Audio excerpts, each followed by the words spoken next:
এত রিকোয়েস্ট সত্ত্বেও সেরকম সাড়া আমি পাই নাই।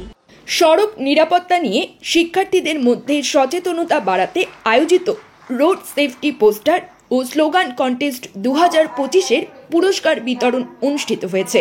মঙ্গলবার সকালে ঢাকা মেট্রোপলিটন পুলিশ সদর দপ্তরের সম্মেলন কক্ষে এই অনুষ্ঠানের আয়োজন করে জাপান ইন্টারন্যাশনাল কোঅপারেশন এজেন্সি ও Dhaka road traffic safety project. অনুষ্ঠানে প্রধান অতিথি ছিলেন DMP commissioner Sheikh Mohammad Sajjad Ali NDC. বিশেষ অতিথি ছিলেন জাইকা বাংলাদেশ অফিসের মুখ্য প্রতিনিধি ইচিগুচি তোমোহিতে। স্বাগত বক্তব্য রাখেন অতিরিক্ত police commissioner Mohammad Sarwar BPM সেবা। রাজধানীর 16টি স্কুল ও 5টি বিশ্ববিদ্যালয়ের 180 জন শিক্ষার্থী এই প্রতিযোগিতায় অংশগ্রহণ করে।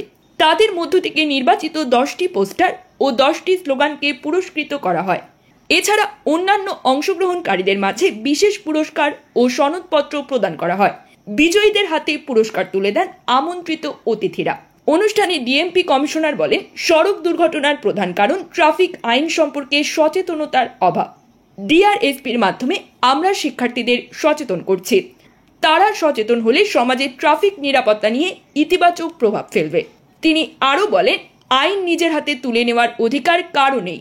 যারা মব জাস্টিসের মতো ঘটনায় জড়িত হবে তাদের বিরুদ্ধে কঠোর ব্যবস্থা নেওয়া হবে। কেউ যেন কোনো অপরাধীকে ধরার জন্য না যায়।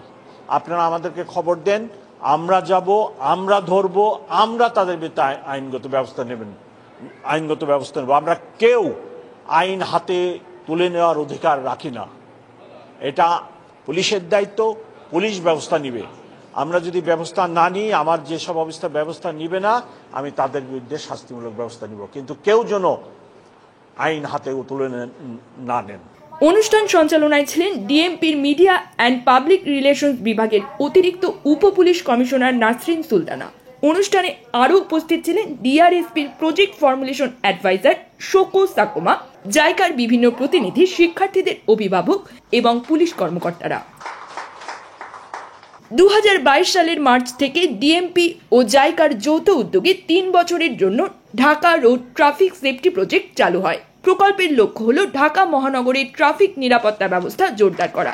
এর অংশ হিসেবে শিক্ষামূলক কার্যক্রমে গুরুত্ব দিয়ে কাজ করা হচ্ছে। News desk, bridge Bangla 24। আমরা ঢাকা মেট্রোপলিটন পুলিশ কোনো বিদেশি পুলিশ না, ব্রিটিশ পুলিশ না, বা কোনো অন্য দেশের পুলিশ না যে আমি আমার দেশের মানুষের উপরে কোনো লাঠিচার্জ বা কোনো ধরনের শক্ত ব্যবস্থা নিতে আমি চাই না, কোনোভাবেই আমি নিতে চাই না।